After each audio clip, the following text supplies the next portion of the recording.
Përshëndetje miq, mirë se vini në Elevate. Do kisha një kërkesë në fakt sot për të mundësuar emisione të bukura dhe intervista me personazhe interesant.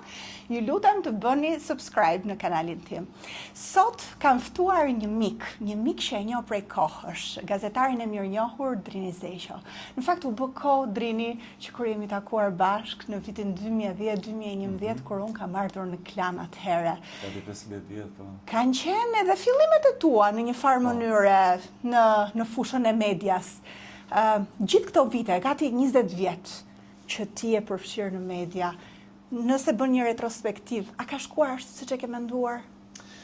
Para njerë, urime për këtë iniciativë që është fantastike, të përgëzoj shumë dhe jam shumë i lumtur që një personazh si ty komunikon me publikun në këtë formë, sepse gjykoj që je nga njerëzit që do të ishte humbje e madhe që të mos komunikoje dhe të mbyllesh në korniza të tjera dhe gëzohem që je pjesë e po themi këtij lloji komunikimi.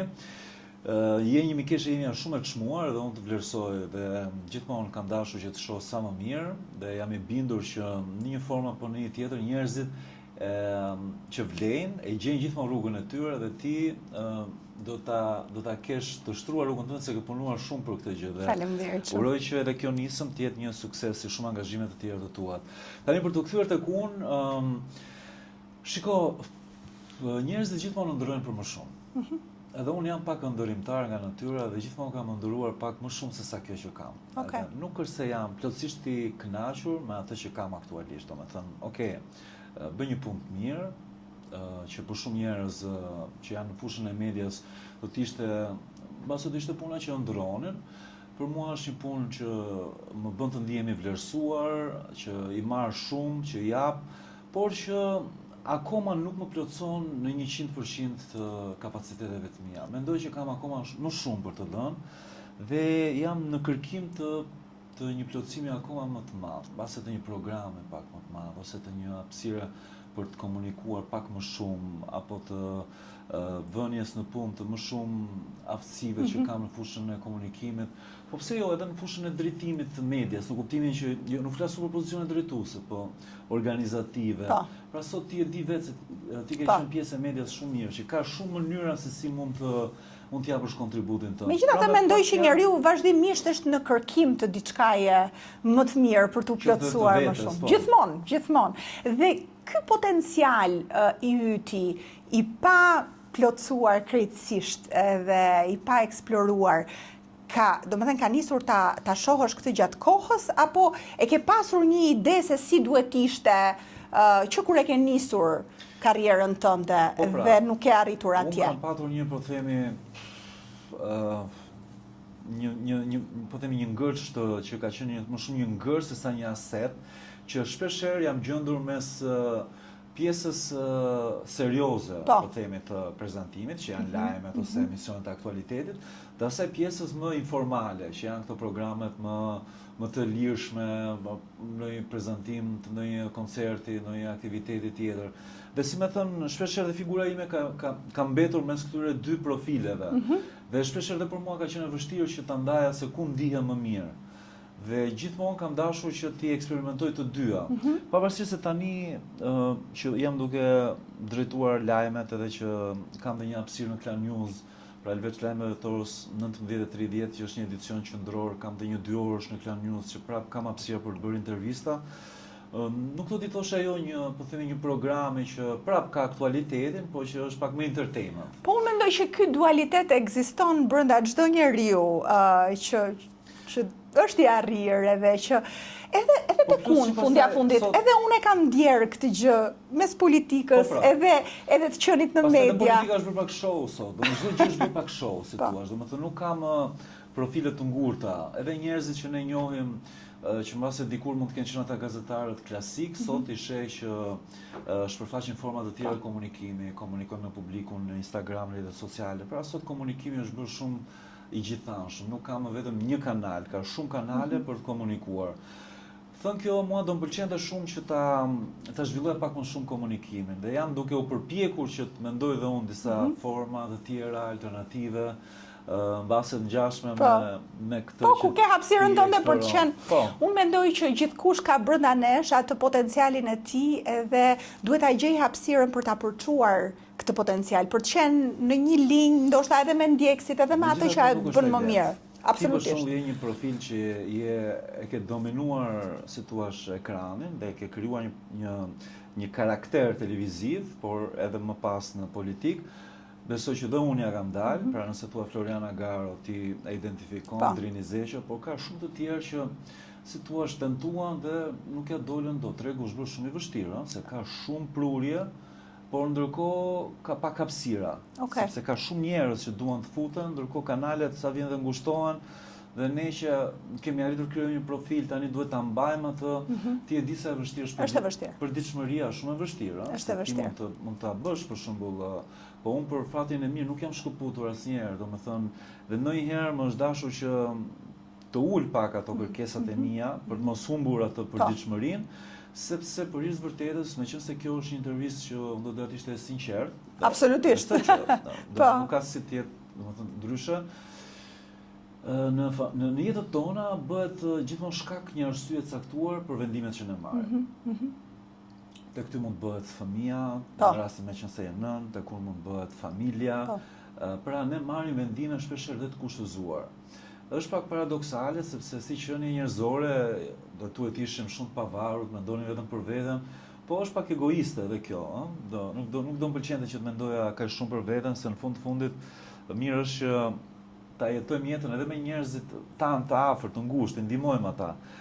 Dhe unë jam gjendur këto vitet e fundit, si thua, edhe pak i kushtëzuar në këto vendimet e mia, por që për të qëndruar pranë të familjes time, që është nëna dhe motra, jam i lidhur me ato të dyja dhe në fakt unë kam dëgjuar një intervistë prekse që ti ke dhënë në Top Channel mbas daljes tënde nga Big Brother, që asnjëherë se kam kuptuar sepse Drini duhet futej në Big Brother, megjithatë ti e ke shpjeguar disi. Komunikimi ishte tek, do të komunikuar me njerëzit. Po, dhe një komunikim me masën që është ndoshta shumë më efektiv në këtë formë.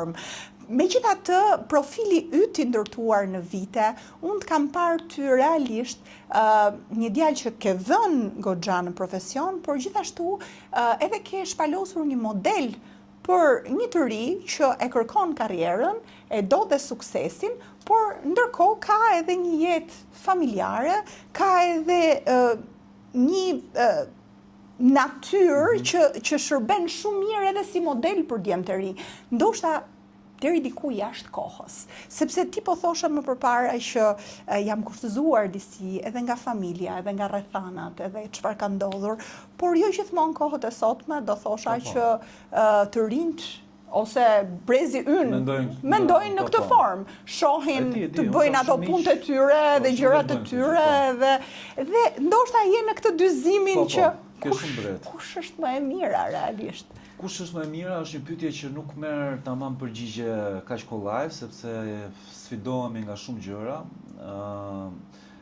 Dua të them që sa herë vë kokën për të mbyllur ditën, them a kam bërë gjën e duhur. Reflekton shpesh? Dhe reflektoj, jam tip që reflektoj. Ne reflektoj shumë shpesh dhe përpiqem që të mos më kalojnë gjërat pa reflektuar, pa u bërë overthinker, se nuk dua që të kalojnë të mendoj shumë gjatë. Por jam një natyrë që reflektoj shumë dhe përpiqem që t'ja përgjigje pyetjeve që na ngre shoqëria, na ngre përditshmëria. Dhe e thënë kjo, jetojmë në një shoqëri ku nuk kemi tërësisht të lirë pra për të marrë ato vendimet tona ashtu siç do donin t'i merrnim. Që lidhet me faktin që ndonjëherë ti nuk bën vërtet atë, nuk zhvillon ato pasionet që ti do të zhvillosh, po i lë për gjysmë sepse nuk ke kohën, sepse puna të angazhon. Nuk bën dot vërtet ato pushimet që ti do, sepse po prap nuk e ke mundësinë për t'i bërë. Nuk i kushtohesh dot sa ç'duhet atyre, po themi, kënaqësive të vogla të jetës, sepse e tillë është dhe përditshmëria. Pra, nga një gjë do heqësh dorë për të fituar një gjë tjetër. E megjithatë, nëse bën scroll, po themi, rrjetet e tua sociale, Instagramin tonë në këtë rast, shpaloset një jetë ëndrash për dikë. Pra, do me thënë një jetë ku ti bën... Instagrami është jetë gënjeshtër, në kuptimin që nuk është plotësisht ajo që ne shohim. Por ne ushqim të gënjeshtër, vazhdimisht me postimet tona.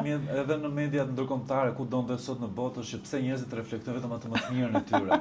Nuk reflektojnë ato momentet e dobësisë, momentet e pasigurive, momentet e, po themi, asaj ndjenjës boshe që mund të kenë shpeshherë, të mungesës frymëzimit, të kotësive që mund të bijem shpeshherë, por reflektojnë gjithmonë të vetbesimin, ne dim gjën e duhur. Është e vështirë që ti shfaqesh njerëzve ato anët e tua të dobta. Edhe unë besoj. Është e vështirë apo është zgjedhje për të mos ta bërë për të dukur e fortë? Po pra, është zgjedhje që e bën të vështirë pastaj atë të qenit aq i hapur dhe aq i vërtet. Por unë përpiqem që të gjej ca kanale kështu të ndërmjetme që shpeshherë dhe të tregoj diçka që mbase nuk është, mbase përmes një interviste ose përmes një dalje publike. Dhe përpiqem të jem disi, po themi vërtet, është e pamundur se nuk dua që dikush të më dëgjojë dhe të thotë as ti nuk je 100% i vërtet. Nuk jam. Askush nuk është, do të thosha 100% i vërtet në çdo rast. E vërteta është diçka që është më diskutueshme për secilin nga ne për jetën që bëjmë. Por përpiqem që të jem i hapur me ndjekësit edhe me ata që duan të dëgjojnë diçka nga unë. Kështu që por unë mendoj Drin që ne si persona publik, aq më tepër që kemi kohë edhe në media, edhe në televizion, na takon në një farë mënyre për të qenë sa më të vërtet dhe për të dhënë një mesazh të duhur dhe për të qenë edhe një model. Unë nuk po them që ne të futemi në një rol, sepse është një diskutim kjo, a futesh në një rol apo s'futesh në një rol, por njerëzit gjithmonë më shumë kanë nevojë për vërtetësi, kanë nevojë për shembuj, kanë nevojë për modele. Dhe ndërkohë kur e shohin këtë model që e transmeton dikush që e ka ndjekur prej vitesh, pra që e besojnë edhe që besojnë tek ai përderisa e kanë ndjekur, pse jo, kjo është diçka shumë e bukur që frymëzon edhe motivon. Prandaj dhe besoj që ne ekzistojmë, domethënë profilet si puna jonë janë ende pjesë, po themi modestisht e pëlqyeshmërisë të audiencës, sepse jemi përpjekur që se s'mund të bazohet gjithçka te klikimet, edhe gjithçka tek Jo, unë mendoja madje këto kohët e fundit e kisha një, po themi, debat me një mikeshën time që edhe ajo është disi personazh, po themi, i njohur dhe po më thoshte nuk kam shumë klikime, domethënë kishte një shqetësime për këtë dhe pastaj tha, po gjithsesi tha, unë nuk e humb besimin te vetja, tha, sepse unë e di që vler, tha. Patjetër. Po thoshte që jo çdo klikim është vlerë. Po. Pra ky është debati i kohëve të sot, nëse ti mund të postosh një gjë që është anti-vlerë dhe mund të marrë shumë klikime dhe mund të postosh diçka që është vërtet me vlerë dhe nuk bëhet virale dhe nuk ecën. Ktu ne nuk duhet humbim besimin. Unë mendoj dhe jam i bindur për këtë, Floriana, që njerëzit e formuar dhe njerëzit që vërtet duan të dëgjojnë një bisedë të këndshme janë aty. Po. Janë mbase janë të heshtur, nuk janë shumë aktiv online, nuk janë shumë të futur, bën një jetë pak më të tërhequr, por janë vërtet aty, sepse unë ndjej që sa herë që kanë diçka vërtet qëndësishme për të komunikuar, ata njerëz e marrin mesazhin. Dhe kjo tregon që kur ke diçka vërtet për të thënë, kur ke subjekt për të përçuar, kjo ndodh. Kështu që dua të them që se është shumë e rëndësishme kjo që po themi ta përmbyllim si koment. Vlerat, tani ne kemi vlera, po mund të kemi edhe anti-vlera. Domethënë askush nga ne nuk është perfekt. Domethënë secili ne jemi me ato drithijet që na shoqërojnë gjatë gjithë jetës tonë. E bukur do ishte që të ishim 90% dritë dhe 10% hije, por gjithë kanë ato drithijet e tyre. Dhe më pëlqen që ti frymëzojmë njerëzit për anën tonë të mirë, për anën tonë pozitive, për atë që duhet të ishte e drejta në këtë jetë. Dhe çfarë quaj unë të drejtë? Unë quaj të drejtë punën, është shumë e rëndësishme për mua. Unë mund të kem pasur 101 gjëra që nuk kanë shkuar mirë dhe që mund të jem mërzitur, por nuk jam lodhur asnjëherë të punuari dhe më besoj që s'rëndësi ka se sa e lodhshme është puna ime. Për mua është disi, për dikë mund duket shumë e thjesht, por çohem çdo ditë me dëshirën për të punuar, për të bërë diçka, për të dhënë një kontribut, për të dhënë një, po themi edhe unë atë pjesën time në media që është bërë shumë e vështirë, se ti e di se këtu mund të jemi pak më të lirshëm, se nuk na... Jo, këtu s'na qesuron askush, kjo është e sigurt. Disa e vështirë është bërë në media që të kesh atë, po themi, të japësh dhe ti atë kontributin tënd, sepse nuk ka shumë hapësira, politika zë shumë vend, interesat e caktuara zëna të pjesën tjetër vend. Pra edhe njerëzit nuk kanë atë hapësirën për të shprehur ashtu siç duhet dhe për të dhënë këto modele. Të plotësuar dhe ti mbetet shumë pak, kështu që puna është diçka që më ka përmbushur dhe do doja që t'i thosha gjithëve atyre që janë të përhumbur disi apo që nuk kanë frymëzim, që vetëm puna është diçka që nuk të lë asnjëherë në balë, domethënë është diçka që do të mbajë gjithmonë të karikuar dhe të ri. Besoj që edhe një nga çelësit e suksesit është që puna, unë besoj që vërtet të mban të ri. Mua më duhet ta konfirmoj këtë gjë, sepse babai im është 75 vjeç dhe vazhdon dhe punon ende, jep mësim akoma, dhe unë e kam gjetur gjithmonë frymëzuese këtë dhe ai vazhdimisht ma ka thënë, kur të më lër do ta lë. Dhe kjo më mban të ri dhe kjo më mban të motivuar. Kështu që më vjen mirë që e konfirmon. Dhe në fakt drit duhet ta them që ti nuk je plakur asnjë vit. Jo, duke mirë, po përpiqem edhe për këtë. Ma trego pak, si përpiqesh ti për të qenë edhe in me kohën, sepse jam e bindur që ka kuriozitet edhe për këtë pjesë.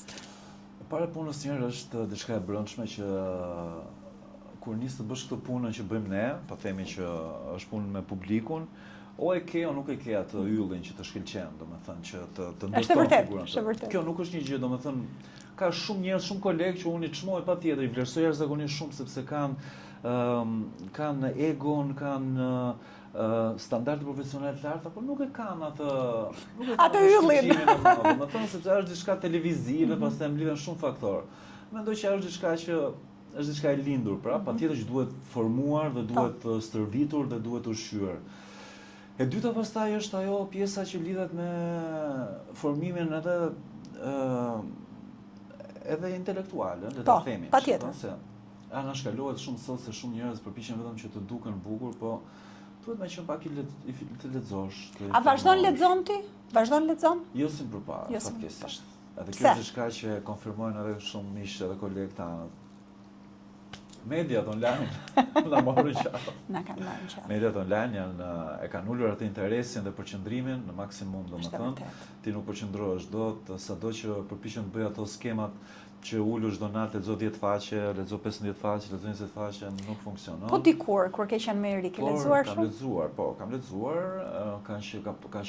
ka pasur raste që mbaroj edhe për një natë një libër që nisja në 10 dhe mbaroja në 6 mëngjes ose gjithë mbasditën.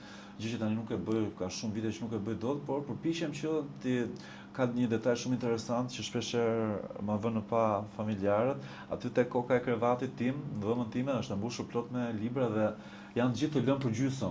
Se unë kam një praktik që nuk lexoj një libër në kohë, por mund të lexoj edhe 10 njëkohësisht. Në kuptimin që i lë, ai i nis dhe i vazhdoj në kohë të caktuara, domethënë.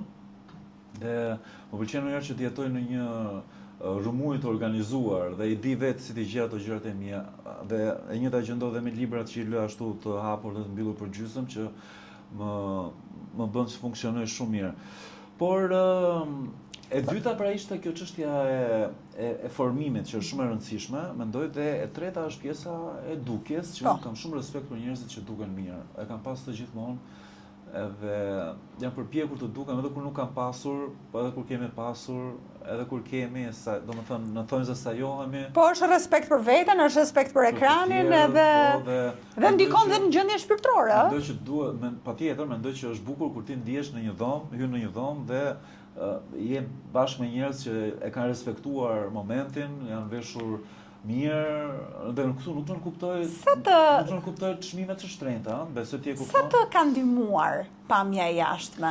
Mua më ka ndihmuar shumë. Në karrierë. Besoj që më ka ndihmuar shumë. Ti jam realist, më ka ndihmuar shumë. Por edhe më ka disfavorizuar. Pse? Se shumë njerëz kanë thënë, domethënë i është dukur sikur pamjen, po themi e fisme apo simpatike, më janë hapur shumë dyer, domethënë dhe patjetër që më janë hapur. Ato dyer të mbyllen nëse ti nuk di ti mbash të hapura. Po. Domethënë, ajo nuk është një derë që të hapet dhe të rije hapur vetëm sepse ti dukesh mirë. Po. Ti duhet ta justifikosh veten dhe besoj që për fakt ju femra, ju zonjat e keni më të pranishme të vuajtje, po themi, që ju shoqëron shpeshherë në rastet kur dukja është prezente, është shumë e fisme. Kështu që edhe më ka favorizuar, po edhe më ka disfavorizuar, sepse shpeshherë është dukur sikur kjo ka qenë diçka që mi ka hapur dyert. Megjithatë, njerëzit e bukur ose që duken mirë, janë kjo edhe sipas studimeve, megjithëse unë dua të nënvizoj këtu që me të bukur nuk quaj estetikisht bukurinë atë klasike. Njerëz të bukur quaj njerëzit që janë solar, që janë që dhe transmetojnë pozitivitetin, që janë energjik, që duken bukur, që respektojnë bukuria në këtë koncept. Mendoj që këta njerëz janë njerëz që ecën më shumë. Edhe i tërheqin gjërat më shumë drejt vetes. Kjo është e vërtetë. Këto janë studime, domethënë studimet flasin për këtë gjë, ka qenë shpesh edhe temë misioneve ndryshme që është bërë që a është e vërtetë që dhe besoj që po, është e vërtet, por kjo nuk ka nënshkalon, nuk i mbyll derën askujt që do të ecë përpara dhe që ka egon për të bërë gjërat bukura. Tani për të bërë një panoramë pak më të gjerë të jetës tënde dhe se si ti ke arritur deri këtu, ti përgjithsisht ke jetuar në Shqipëri, je rritur në Tiranë dhe ke patur një pjesë të kohës si student që ke jetuar në Gjermani. A ka ndikuar tek ti Gjermania? Më ndikoi vetëm tek diçka, Floriana, që ishte hera parë që jetova vetëm, domethënë, në kuptimin që më desh të kujdesesha për ato vogëlsirat e përditshmërisë, të cilat si thua më krijuan atë kulturën e të përkujdesurit. Çfarë do thotë kjo? Për shembull, të gatuash. Të lash rrobat. Të lash rrobat. Pavarësisht se nuk i laja vetëm me dorë, po laja në lavatriçe ose edhe në lavanteri publike që kishte në atë kohë dhe kështu. Të gatuash, të lash, domethënë gjërat e shtëpisë, të bësh pazarin, të mbash atë ekonominë. Si të duk kjo pjesë? A e shijove? Me thënë drejtë në shijova, më pëlqente. Po ishte diçka që më erdhi shumë natyrshëm edhe si thua, më duket vetja ndonjëherë sigur jam nga këta njerëzit që ku ti hedhësh notojnë. Do përshtaten, do notojnë dhe edhe eksperjenca ashtu më duk, domethënë po edhe këtu në kurse unë nuk kujdesem për këto lloj gjërash, domethënë jam prap një njerëz që kam një marrëdhënie shumë të mirë me paranë ose me pra dita menaxhosh. Dita menaxhoj, pra në kuptimin që nuk kjo ka ardhur me kohën apo ka qenë gjithmonë kështu? Që ke mësuar ta menaxhosh me kohën? Ka ardhur me kohën, është përmirësuar se nuk ka qenë kur je i ri, nuk ka. Për shembull, un kam ditur gjithmonë ta menaxhoj, që e re. Jo, nuk kam qenë menaxhues shumë i mirë, po e di çfarë ndonjëherë të mungon edhe ajo liria. Jo, ti thua që ke qenë menaxhues shumë i mirë, po të mungon era jo mos kokçarja. Po, liria të shpenzuarit, çfarë ti do? Ai momenti që ti nuk do t'ja dish për të nesërmen, po thua sot do jetoj, domethënë, kurse sot ti nuk e bën në këtë gjë se thua dale një herë se ke gjëra që më tepër, pastaj kur jeve në rastin tënd që edhe familjare po sigurisht. Fillon edhe nuk mendon më për vete. Megjithatë, ti pate këtë kohë 3 vjeçar dhe pastaj pjesa tjetër e jetës tënde ka qenë bashkë me familjen. Ke treguar që ke humbur babain në mënyrë të papritur, ndërkohë që mamaja dhe babi ishin divorcuar dhe ti ke ndenjur me nënën dhe me motrën dhe vazhdon të jetosh. E ke menduar ndonjëherë se si do ishte ndryshe po t'ishe shkëputur dhe të bëje jetën tënde dhe të kishe një shtëpi tënde dhe të vazhdoje të menaxhoje këtë jetën veçmas? Shiko, të thënë vërtetën e mendoj shumë shpesh. Edhe është diçka që është e natyrshme ta mendosh, sepse unë jam tamam në moshën për ta menduar dhe për të funksionuar i pavarësuar, si thua, nga familja dhe ato të ecin vetëm. Megjithatë, unë e kam thënë dhe shpeshherë që jeta jonë prandaj është e ndryshme dhe prandaj ecën në ca forma kaq të dallueshme nga njëra tjetra, sepse çdo jetë është shumë e ndryshme. E imja qëlloj që t'ishte kjo, pra qëlloj që t'ishte me këto dinamikat familjare specifike ndoshta, se megjithëse këto nuk ka ndodhur asgjë që nuk ndodh në shumë familje të tjera, është një gjë që divorcet ndodhin kudo, problemet e tjera familjare ndodhin kudo, një problem shëndetësor ndodh kudo. Ti e ke përjetuar më shumë se sa dikush tjetër që mund të gjendet në familje të tilla? E kam përjetuar... Pra ka qenë dhe përjetimi yti brendshëm, sepse ndoshta... Ndarja e prindërve mua më gjeti pak të rritur për vërtetës. Isha, domethënë, mbi 18 vjeç, motra ishte më e vogël, domethënë, ajo është 7 vjet më e vogël se unë, domethënë, dhe ajo ishte rreth 12-13 vjeç. Sigurisht që ajo e përjetoi pak më shumë.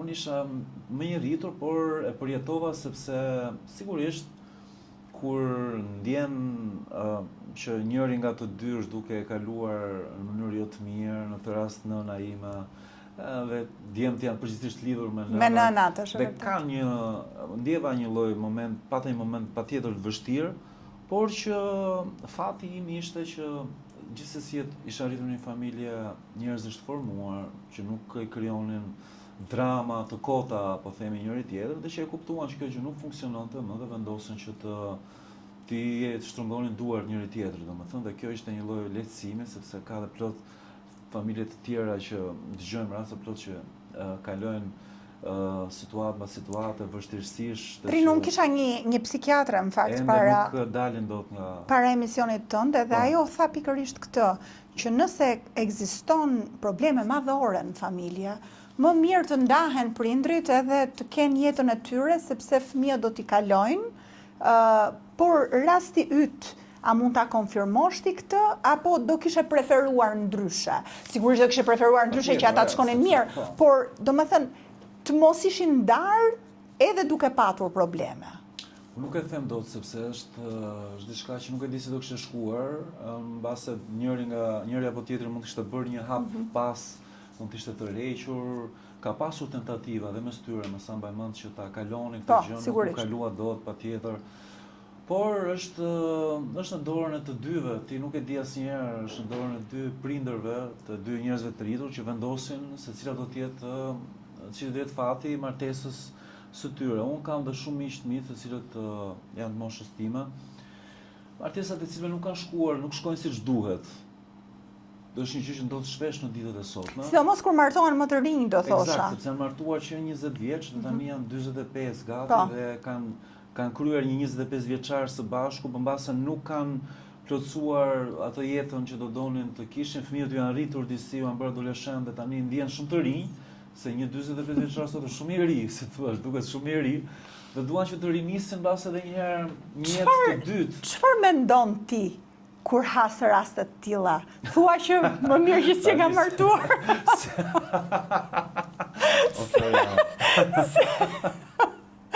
Se vrasë mendjen.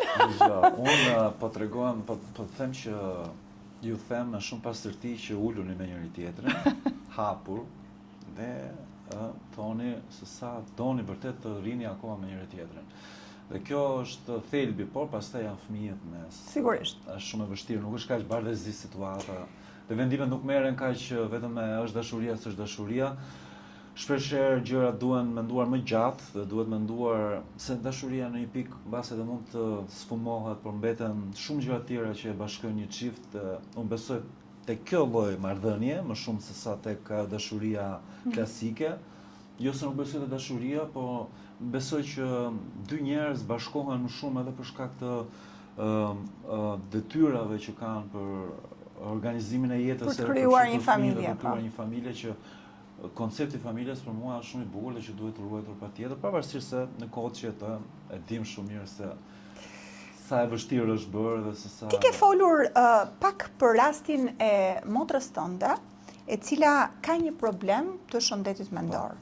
Shëndeti mendor unë nuk e di, nëse if you care to share, domethënë, por shëndeti mendor është bërë një problem shumë i madh në gjithë botën fatkeqësisht, por edhe në Shqipëri. Po problemi akoma më i madh është që nuk flitet për këtë gjë. Shumë pak. Nuk flitet për këtë gjë dhe njerëzit sikur qëndrojnë të strukur në atë strofën e tyre edhe... Ka një problem që asë nuk di ta shpjegoj çfarë ndodh. Nuk duan ta diskutojnë. E diskutojnë një muaj, do të diskutojnë kur ndodh një rast dhe kryesisht kur ndodh një rast me vdekje ose kur ka kur ka diçka tronditse për opinionin publik, dhe e fikin pastaj motorët, sepse normal ti e di shumë mirë që kur ka interes bëhet një emision. Ose kur është dita e një gjëje ose një tjetre dhe... Nuk ka një përditshmëri, nuk ka programe që të flasin rregullisht për këtë gjë, ka tentativa her pas here, ka njerëz që kanë shapur, po themi mendjet e tyre dhe janë më të çlirët për të treguar, por prap mendoj që janë raste shumë pakta. Unë dua të ndaj me ty kur unë dola nga Big Brother dhe tregova një nga arsyet pse unë vendosa të dal. Unë të kem pasur në telefon mijëra mesazhe që nuk pushonin dhe që më thoshin që edhe unë familjen time kam këtë rast. Dhe aty kuptova që se sa shumë në familjet shqiptare është prezent problemi shëndetit mendor. Po që mbahet i fshehtë. Mbase është më shumë se sa jashtë. Do të thuash ti pse mendon këtë gjë? Sepse jashtë ka mundësira për ta parandaluar, për ta trajtuar, për ta folur. Kurse këtu ndodh edhe kjo pjesa e stigmës që njerëzit e shtypin, për shembull prindi nuk e pranon që fëmia e vet ka diçka dhe thotë më mirë mos ta tregoj, më mirë mos shko te psikologu, më mirë ta shtyte një vit, ta shtyte 2 vjet. Dhe ai problemi pastaj zmadhohet. Po pse mendojnë që ndodh kjo?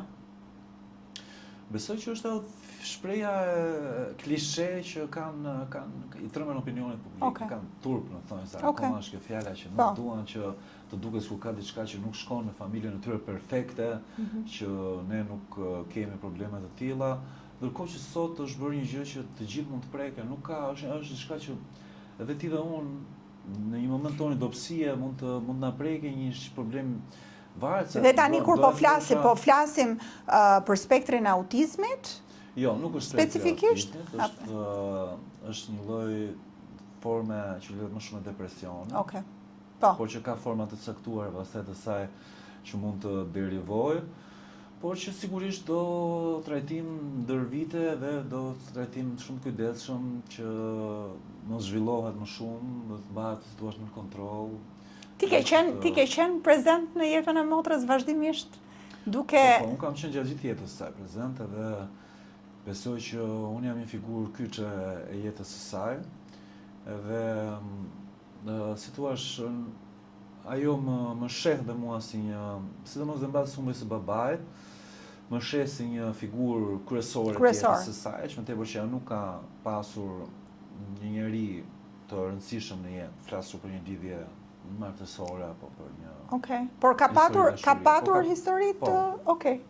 Dhe kjo gjë, duke qenë pranë saj, duke ditur këtë problem që ajo ka patur, të ka mbajtur me familjen, domethënë ka qenë zgjedhja për të qenë pranë saj, pra ke qenë i kushtëzuar? Po, por nuk ka qenë, se nuk dua ta asnjëherë që ato ta dëgjojnë ndonjëherë këtë gjë dhe përpiqem vetë të jemi kujdesshëm në intervista dhe shumë e rëndësishme ta them që asnjëherë nuk kanë qenë ato kushti. Pra ka qenë zgjedhja jote? Ka qenë zgjedhja ime dhe rrethanat të cilat unë kam dashur që të jenë të tilla, sepse mund të kishin qenë edhe ndryshe, kështu që nuk kanë qenë ato asnjëherë faktor për vendimet që unë kam marrë.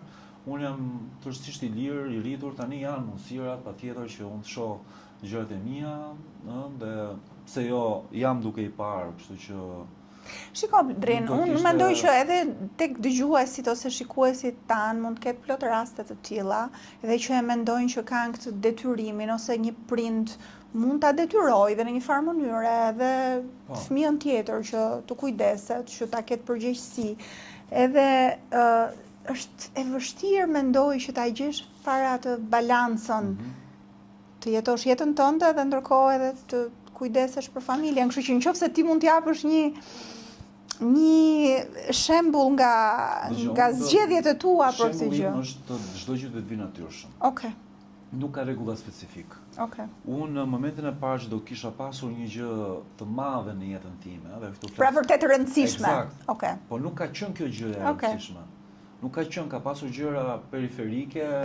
Që më kanë përfshirë deri diku, po ajo gjë e madhe nuk ka ardhur akoma. Besoj që kur vjen, ajo vjen. Tani po thoshe pak më përpara, për të kapur në çike edhe me fjalët, që nuk e shikon familjen si atë gjën e madhe, por më shumë ndoshta edhe unë do ta karakterizoja kështu, një paqe me veten kur gjen dikë që ty të përmbush dhe jeni në një linjë ose keni një vizion përbashkët për të krijuar një familje. Pra mund mos të vi kjo gjëja bam e madhe që ty të çatra fillos. Jo, kur të më madhe, kur të më madhe, nuk të më madhe që të humbasësh logjikën edhe të jesh i dashuruar kështu si adoleshent. Të më madhe që plotson këto kushte dhe më sipërme, pra që ti mendon njësoj me personin tjetër, që ke të njëjtin vizion, ke të njëjtën mënyrë si do të zhvillosh të ardhmen tënde. Pse mendon që nuk ka ardhur kjo gjë? Ore, mbase edhe ka ardhur, se e kam nënshkaluar. Po, faktikisht s'është akoma në jetën time. Sepse është interesant, unë e kisha këtë bisedë në fakt. Mua më pëlqen të jetoj vetëm. Domethënë, nuk do të thotë që ne jemi vetëm, por jemi të vetmuar. Po. Domethënë, nuk ndihemi vetmuar.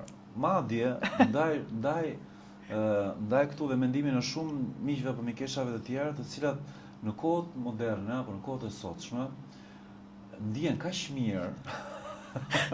Më mirë se ç'duhet. Ndihen kaq mirë në këtë situatë, sa nuk e imagjinojnë dot tani, do të shohim ata. Do doja të kisha një shtëpi të madhe, tha, po pse tash? Mos ta shoh fare tha të burri që shtëpi. Po pse tash? Mos ta shoh një herë 2-3 ditë. Po më shaka. Ta shoh rastësisht në për shtëpi tha, në kuptimin që ishte tërësisht në formën shakas, për të treguar që ti mund të bësh jetën tënde. Po. Shiko, realisht kam një ditë kaq të mbushur, saqë Si është një ditë e jotja? Është tërësisht aktive. Zgjohem në mëngjes, shkoj bëj sport. Herët? Po, unë jam njëri morning person, jam njëri mëngjesit. Në çfarë ore? Prandaj edhe për kur bëra zgjohem 7, 7:30, 6:30, madje kur bëra për një sezon një program mëngjesi, bëra një program mëngjesi që fillonte në orën 7. Shumë nga miqtë e mi thoshën, "Re, si e bën ti këtë program?" Më vjen natyrshëm, nuk e the. Tash çoa më herë, nuk kam problem. Më shikonin. Shiko, dita duket më e gjatë kur zgjohesh herët. Po, unë kam një hile që po ndaj me ty dhe pak herë kam zbuluar. Unë flet çdo drek. Sot për shumë është prishur. Jo, unë do mendoja se do thoshe që unë flet orën 9 për shembull. Unë flet çdo drek dhe kjo është një lloj hile, domethënë duke fjetur pak në drek, një 40 minutë, 30-40 minutë, më bën që ta ndaj ditën në dy pjesë. Pra kam pasur këtë luksin gjithmonë sepse nga që kam punuar, si thua, më shumë të pjesën e dytë të ditës. Pra edhe për shumë vite që punova me programin Opinion dhe me lajmet e kisha pjesën e dytë të ditës dhe drekat e kisha të lira dhe përfitoja për të pushuar pak. Kështu që zgjohem, bëj palestër, pastaj takoj disa, bëj një takim të ditës, përpiqem që të mbyll ndonjë punë time personale, shkoj pushoj, bëj këtë gjumë e drekës dhe shkoj në punë çdo ditë rreth orës 4, jam gjithmonë në punë. 5 në orën 5 hyj në transmetim deri në orën 7. Në 7 bëj një pushim të vogël për të filluar 7:30 në klan, mbaroj në orën 8. Dhe në 8 pastaj prap kam ndonjë takim diçka tjetër ose varet nga rutina e mbrëmjeve. Po jetën e natës e bën modrim? Jo, nuk e bëjmë, sepse nuk kam fuqi për ta bërë. Sepse dikur të gjithë e kemi bërë këtë jetën e natës. Në mënyrë sporadike, kur kam një vend që është i bukur dhe që patjetër që shkojnë shumë, po jetë natë, që të jem konsumator i rregullt të jetës natës, siç kam qenë. Si mendojnë që ka ndryshuar jeta, lifestyle-i në Tiranë, jeta e natës, jeta e qefit? Ka ndodhur një fenomen shumë interesant që pas Covidit, çdo gjë ndryshoi. Mendoj që Covidi ishte një kthes shumë e madhe e mënyrës si ne jetojmë dhe se si ne ndërtojmë jetën tonë.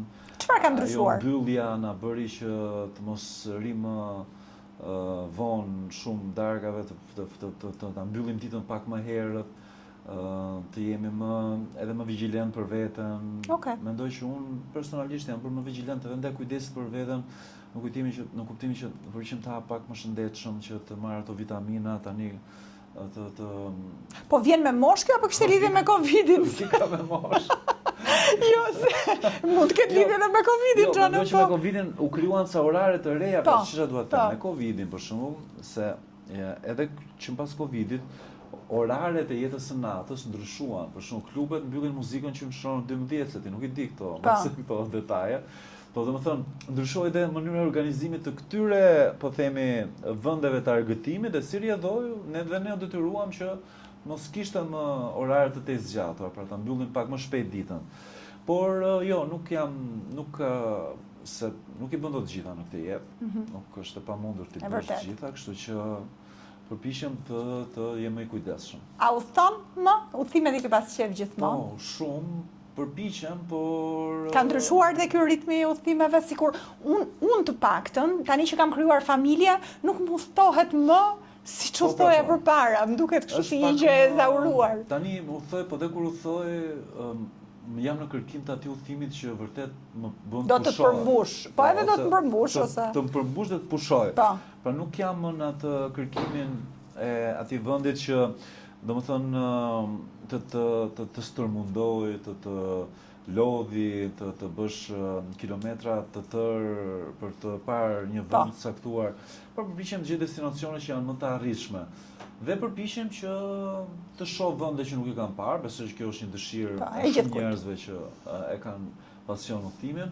Edhe këtë verë përpiqem që mbase të bëj një destinacion që nuk e kam bërë, por përpiqem shumë mbase të shkoj në Bali, në Indonezi, nuk e di akoma nëse... Unë ta sugjeroj, kam qenë dhe ja vlem vërtet. Ja, një njeri që të shtyrë në atë. Absolutisht, mendoj që tani pa krijuar ende një familje tjetër, unë ta uroj patjetër që të krijosh një familje, sepse për mua është i jep kuptim jetës, por ky udhim duhet bërë përpara se sa të krijosh një familje. Mund ta bësh edhe me fëmijë të vegjël, po mendoj që është mirë që ta eksplorosh vetëm. Po përsa i përket miqësive, Drin, në gjithë këto vite në media, ka qenë e mundur që të ndërtosh dhe të krijosh miqësi të vërteta? Kjo është një temë shumë e bukur që do pak një mund ta marr kohë të dyve për ta zhvilluar, po jam shumë skeptik për shoqërinë në media. Domethënë sidomos në media. Edhe në politikë. Aty është sektori që ti e njeh më mirë në këtë kuptim, sepse ke jetuar nga brenda. Unë vetëm e kam parë nga jashtë si gazetar. Mendoj që në media është shumë e vështirë të bësh miq. Në mikesha, sepse egoja dhe, po themi, ajo sfida për të ecur përpara nuk të lë që ti vërtet ta zhvillosh miqësinë, sepse futen mes shumë xhelozirat, ajo lufta për të zënë më shumë hapësira dhe për të rritur më shumë profesionalisht. Por megjithatë nuk e përjashtoj si mundësi, ka raste miqësish që zhvillohen në media. Miqësitë tua kanë qenë jashtë? Përgjithsisht kanë qenë jashtë. Përgjithsisht kanë qenë më shumë jashtë, por kjo nuk do të thotë që nuk kam pasur miq edhe brenda medias, por po ta them që unë gjykoj si një njeri që kam punuar për shumë vite në media, mendoj që shoqëritë në media janë të destinuara që në një moment apo në tjetrin të përfundojnë. Përjashtoj rastet kur njerëzit janë njohur përpara medias, thua dhe më pas i kanë zhvilluar këto shoqëri edhe në media. Por ta thash çdo rast është shumë specifik. Mund të ketë patjetër njerëz që mund ndajnë opinione të ndryshme, por shiko, miqësia dhe si koncept sot ka ndryshuar, Floriana. Nuk kemi më miq. Domethënë ne shumë pak kemi miq, ai sa ndonjëherë ti kur ke diçka serioze për të ndarë me dikë, thua t'ja them ose t'ja them, se domethënë. Jo, është e vërtetë, gjithçka ta ndash mos ta ndash se ti nesër pas mund mos ta kesh më mik apo mikesh të prezant. Ti nuk do që ndash gjërat tua. Domethënë sot janë atë sfidën e domethënë se çfarë është miqësia. Miqësia nuk është vetëm kalimi i kohës, është mendoj që gjëja më e bukur është kur ndan gjëra. Patjetër. Kur ti ndan jetën tënde, ndan të bukura të shëmtuara, të episode të gjëra, pra bëhesh një. Dhe ti domethënë janë si dy jetë që zhvillohen në një. Dhe ajo është vërtet ajo miqësia e pastër dhe e bukur. Dhe unë mendoj që kjo është kaq e vështirë për të ruajtur sot, se mund ta gjesh, por për të ruajtur shumë e vështirë, saqë edhe unë vetë ndonjëherë jam bërë kështu që nuk kam jo nerva, por nuk kam atë vullnetin për se duhet kujdesesh shumë. Absolutisht. Ta ushqesh dhe ti, domethënë. Dhe është interesant sepse po lexoja një artikull para disa ditësh që fliste pikërisht për njerëzit në moshë në të 40-tat që nuk kanë krijuar ende një familje dhe që e kanë shumë të rëndësishme pikërisht kurimin e miqësive të vërteta. Sepse ti realisht ke nevojë të ndash, pra ti nëse nuk ndan me partnerin tënd, ti do duash të kesh dikë që e ke mik që të ndash. Po edhe kjo do për kujdesje. Si gjithçka që duhet zhvilluar, do për kujdesje. Një pjesë të gjatë të viteve tua në televizion ke qenë edhe i përfshirë edhe në emisionin Opinion. Sigurisht eksperiencë sa me Blendin të ka mësuar, të ka ndihmuar, por edhe je miqësuar, ke krijuar dhe ato grupin e miqësive aty. Të ka pëlqyer ky lloj organizimi në media apo ke dashur gjën tënde? Do me thënë të krijosh dhe ti një gjën tënde. Puna me ekipin, se ajo ka qenë një punë ekipa tjetër, më mësoi gjëra më të rëndësishme, pra se është shumë e rëndësishme që të punosh në ekip dhe të punosh me një grup njerëzish. Mendoj që është më e vështirë se të punosh vetëm. Kishte pluset e veta, por kishte edhe atë pjesën që ndonjëherë nuk të zhvillon sa ç'duhet, të lë pak, domethënë të lë pak aty tek puna e grupit. Dhe është e vështirë që ti të shkëputesh nga pjesa tjetër dhe të diferencohesh. Dhe pavarësisht se secili nga ne ka vlerësimin e drejtuesit, domethënë, ai bën vlerësimin specifik që ai do të bëjë, dhe nuk është se kjo më ka munguar ndonjëherë, patjetër. Por ta thash, domethënë, kjo është e vetmja gjë që mbase nuk ishte gjë për mua që kam dashur që të marr më shumë, kur ndërkohë nuk kishte më shumë hapësira për të marrë mbase diçka më shumë, por ajo ka qenë një eksperiencë shumë e mbyllur, që e vlerësoj shumë dhe që do të mbetet mbase një nga gjërat deri tani absolutisht më të mira që kam pasur në, po themi, atë portofolin tim mediatik. Unë mendoj që të paktën në rastin tim, sa herë që diçka nuk ka shkuar në fund në mënyrën që siç unë e kisha paramenduar, kam thënë, po, pse u futa kësaj gjëje, sepse, por në fakt gjithçka na mëson. Edhe gjithçka është eksperiencë dhe asgjë nuk është kot. Dhe madje Steve Jobs ka një ndër fjalimet më të bukura që është pikërisht për bashkimin e pikave dhe connecting the dots. Dhe ti kur mendon që diçka nuk të vlen, kthehesh një moment edhe shikon që në fakt të vlen sepse ti e ke kaluar të eksperiencë. Por duke i qenë i përfshirë me opinioni ka qenë dhe është konsideruar edhe si një emision shumë i rëndësishëm politik. Ti e ke parë ndonjëherë veten të depërtosh në këtë, të bësh analiza politike, të jesh si analist i ftuar për sa i përket ngjarjeve politike, apo pse jo edhe të përfshihesh dhe vetë në politikë? Të ka shkuar mendja? Do të them një gjë që ti mbase nuk do ta mendoje që do ta thosha, por po ta them, që duke qenë brenda atij lloj programi apo medias, kupton që analistët e vërtet nuk ekzistojnë. Okej. Domethënë, analistët janë njerëz të paguar apo të afiluar me qëndrime të caktuara një parti ose një tjetër, për të mbajtur një qëndrim që ata duan. Mund të ketë me kokra njerëz që vërtet zgjohen në mëngjes dhe dalin në media dhe thonë ato që mendojnë, por në fakt opinioni këtyre nuk intereson as medias vetë. Sepse media do njerëz që kanë një qëndrim të caktuar për një çështje të caktuar dhe që në 90% raste të përballen me dikë tjetër. A mendon se e di publiku këtë gjë? Unë nuk do doja të isha një njerëz i përdorur, po themi, i përdorur, askush nuk është i përdorur, se secili ka një çmim, do bëja, unë do merr një çmim. Po unë nuk do ndihesha mirë në të bërë këtë gjë, prandaj edhe nuk kam dashur që të ashtu.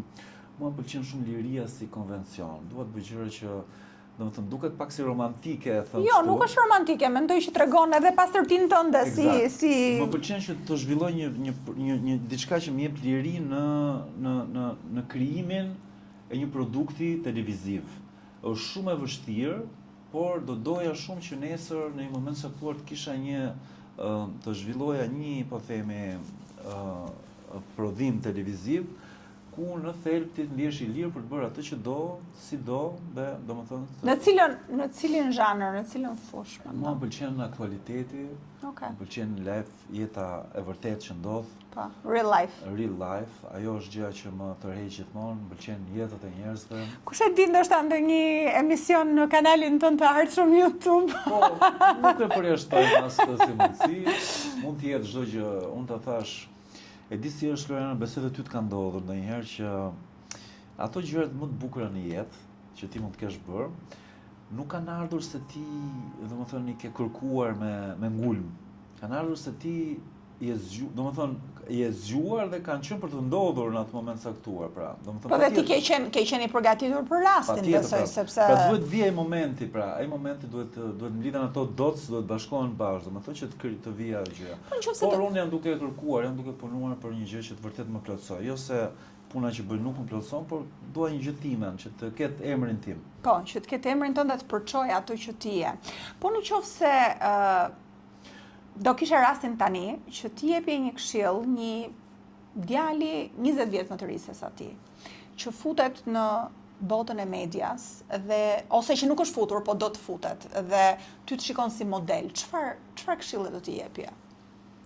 Unë t'i jepja këshillën që kam aplikuar dhe vetë, që besoj më ka ndihmuar shumë, që është të kesh respektin për veten tënde. Domethënë, mendoj që një nga gjërat që ne na mban gjallë është mos të lëmë të tjerë të na mungojnë respekt, pra, të na heqin ato, po themin, të drejtat që ne duhet kemi në vendin e punës. Të kërkojmë atë që është më mira për ne, të kërkojmë më shumë, të përpiqemi të vendosim disa rregulla, të mos bëhemi një me turmën, të mos të kemi një qëndrim, një zë, të kesh një zë, të dallohesh, të mos unifikohesh, të mos një tretësohesh, domethënë do doja që të gjithë të përpiqen të kenë atë zërin e tyre dhe mua vjen mirë sepse brezi i ri për vërtetës ka respekt për veten. Dhe këtë dalloj kur vin kërkojnë një punë, kanë ca rregulla që ne nuk i kemi pasur. Si kemi pasur, është vërtet. Se për shumë sa orë do punoj, sa është paga fikse, ditë të pushimit, rregullat bazë, gjëra që ne kemi thënë fillojmë, sulemi tani dhe edhe kjo ka pasur të mira dhe veta kur e mendon se punonin pa pyetur fare, domethënë. Po shiko, bëj gjëra dhe me më shumë pasion, do thosha, nuk e kishim mendjen shumë te kualiteti i jetesës. Dakor, mirë, edhe kjo është e vërtetë, po prap tani që kur e mendon që disa gjëra duhet të ishin organizuar më mirë dhe që duhet të organizohen edhe për ashtu siç duhet të jenë gjëra, domethënë. E po jetojnë njerëzit brezi i ri një jetë më kualitative, mendon? Unë mendoj që duke patur këto pretendime. Shpesh edhe me miq kolegë të tjerë, besoj që çdo brez i duket brezi para pasardhës. Pra brezi më i ri se ata, i duket si, më thonë za jo aq i mirë sa ata vetë. Së njëjtën që kanë bërë ata para nesh, thoshën ne, se ju. Po unë besoj që duhet besoj fort që bota zhvillohet. Absolutisht. Domethënë, më pëlqen ta besoj këtë gjë që mbase është pak ndërimtare ose nuk duhet besoj që bota shkon në regres, duhet besoj që bota zhvillohet dhe bota shkon në përmirësim, dhe duhet besoj që ata që janë më të rinj se ne, qoftë edhe fëmijët fare, domethënë, si bie dy breza, domethënë, po i quajmë kështu, do bëhen më të mirë dhe do bëhen më të zhvilluar. Pastaj patjetër që kanë sfida dhe do kanë sfida të ndryshme nga sfidat tona. Nëse ne kishim sfida të tjera komplet kur ishim 20 vjeç, një 20 vjeçar sot është më ndryshe, e ka botën shumë më përpara dhe mua për këtë vjen keq ndonjëherë që po të ishim 20 vjeç tani. Megjithatë, çfarë do kisha bërë ndryshe? Po. Besoj që do kishim me natyrat që kemi, domethënë po të përfshirë ty këtu, pa të ardhur mos të vi keq, me natyrën që kemi do kishim bërë më shumë se sa kaq, mendoj. Po të ishim sot 20 vjeçar. Domethënë mendoj që bota na ofron shumë alternativa, është më e hapur, edhe Shqipëria, ne kur ishim 20 vjeç.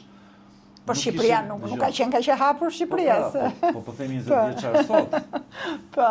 Domethënë po të ishim 20 vjeçar sot 20 vjeçar mund të hapi faqen e internetit, mund të udhëtojnë gjithë botën me bileta low cost. Imagjino çfarë sa horizonte ja hapën. Ne ku dinim ne, domethënë 20 vjet, dinim patjetër, po me zi, domethënë biletat shumë shtrenjta, vende dhe prapë ja dilnim gjithsesi. Ti ishe njëri që kishe udhëtuar dhe vetë që në Amerikën me studimet në gjëra, domethënë e dije shumë mirë, po prapë, kështu që jo, ndryshon, megjithatë, ajo që vëre shpesh ta diskutoj edhe unë edhe me miqtë e mi, është fakti që jetëgjatësia është rritur dhe njerëzit po jetojnë më mirë, më shumë, dhe po kujdesen për veten gjithmonë më shumë. Dhe në qoftë se më përpara një 45 vjeçar, 50 vjeçar shihej si Jo, tani është një i pjekur. Tani është njeri. Tani është njeri i pjekur. Dhe kjo jep shpresë sepse shpesh nuk e them opinionin se e kam kështu, por kur e them ai habis shpesh njerëzit dhe du t'ju krijoj kështu diskomfort. Jo, s'ka lidhje me diskomfortin, por të paktën është mirë sepse hap mundësi për shumë gjëra që breza më parë nuk ishin konceptuar. Dhe ne kemi qenë bashkë madje edhe në një emision për sa i përket lindshmërisë më të vonë dhe krijimit të një familje më vonë, dhe unë mendoj që është diçka e jashtëzakonshme dhe fantastike për t'u dhënë edhe ky gjithë bota po e bën, dhe madje pash një studim që tani është rritur lindshmëria tek të 40-tat më shumë se sa të 30-tat.